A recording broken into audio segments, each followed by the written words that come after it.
We're just gonna get right into the video. This is a get unready with me as we talk about leaving broken people wherever the fuck they are.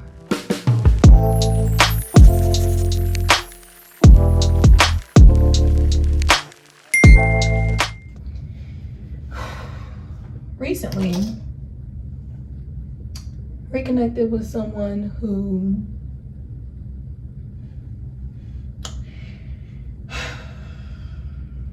I don't know. I feel like even saying reconnected with someone is the big red flag in this whole thing, because if we're disconnected for a reason, well, for the first time, it was obviously for a reason. But silly old me, so forgiving, so naive, because I do so much change and growth in my life, I be thinking other people do too. And that couldn't be the furthest thing from the truth. So reconnected with someone who I definitely did that's in my throat. Definitely did care a lot about. But after what they just did, I'm not gonna say I don't care about them, but I don't care to give them my time, energy, attention, and kindness anymore. Like, some people just don't change. I've known this person since I was 15. I'm about to be 23. You would think people grow within that span of time. No growth. No growth. This person still heavily pities themselves, and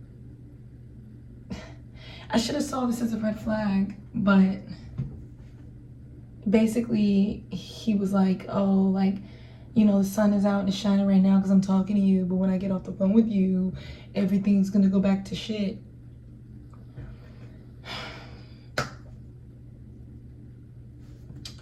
Y'all, when I tell you that people will come back into your life under the guise of I've changed and I've grown, and or I want to change and I want to grow,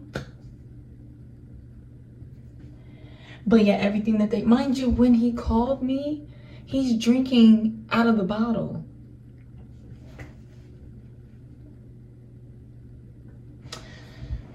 And I asked him, I said, so you want to upset me?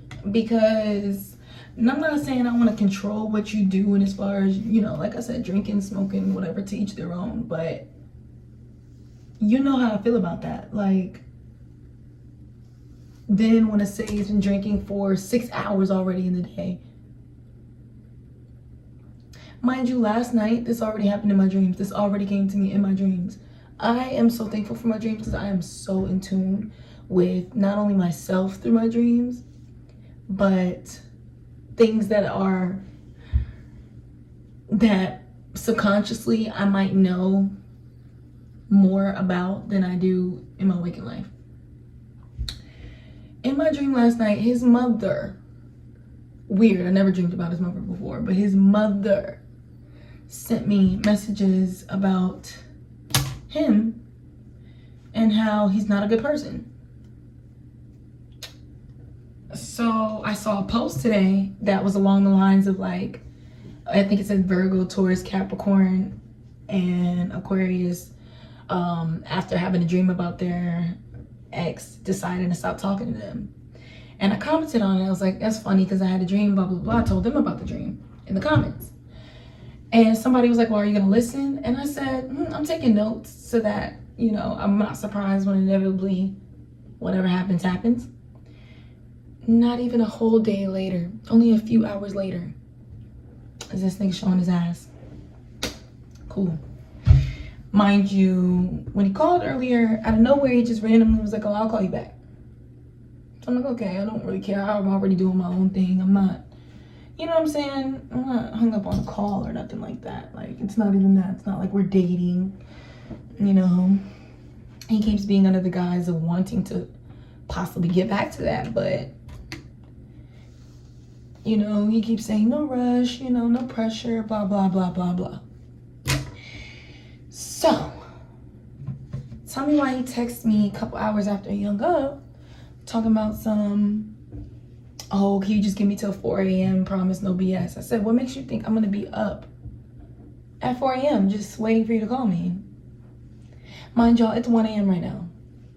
I just came back from CVS to get medicine for my mom because she had surgery today. So, and I went with my dad.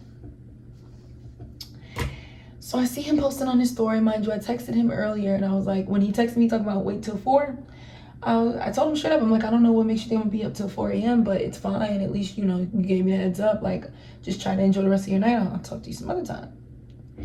Tell me why this nigga goes and posts on his story. He's in the car smoking. That's it. He's just in the car smoking and chilling. So I text him and I sent him what he posted on his story. And I'm like, oh, so is this why you couldn't text me back and wanted me to wait till 4 a.m.? That's crazy. Didn't respond. Posts again on his story. So at this point now I'm feeling tried. Now I'm like, okay. Like, I know we're not dating or nothing like that, but even as friends, there's a decency, or acquaintances, or whatever the fuck you want to call it. There's a level of decency you should have for people that I didn't feel like I was being shown. So I'm like, okay. I'm like, all right. So mind you, like I said, I'm doing my own thing. I'm watching stand-up show with my parents. I'm about to go to the store with my dad or whatever. And now, you know, getting ready for my night. So I texted him and I was like, you know what? It's fine. Like, we don't really have to talk again. I really wish you the best though. Because you just played on my top. Cool. Literally a few minutes after I texted him that, he posted on his story again. Playing in my face. Playing in my face. So what do? I start calling him. Because I'm the type of person where it's like, okay, granted we don't have to talk ever again, but you're gonna hear what the fuck I gotta say. Like, because the way you're treating someone who, you didn't have to come back in my life, sir. I don't know why you did, but you didn't have to. Especially under the guise of, oh, you know, I want to come and see you. I miss you. I love you. Like, I don't ever want to go that long without talking to you again. Whatever. Mind you, I never really fed into it too much or got my hopes up too much or nothing like that, because part of me always knew, like, he's bound to show me whether he changed or not regardless. And I'm not going to invest any emotion until I see whether there's been growth or not. And the things that I've been seeing, it hasn't been, I mean, it's like he knows how to mirror growth when it's beneficial. So he'll text me and be like, oh, like, yeah, I'm sorry about that, and I'm hearing you out and I'm listening, and I want to be better at communication, and I want to learn, and I want to grow, blah, blah, blah. That can make you think somebody changed. But people know how to say the right things to get you right where you want them, and then they'll just show you that they are still the same person. So this is why I'm saying, people that come back into your life under the guise of, oh, I've changed, and I'm wanting to change and be better and do better, leave them where they're at. Leave them where they're at. Because I guarantee you, if they truly did change, why would they be coming back? Really ask yourself that. Like, why?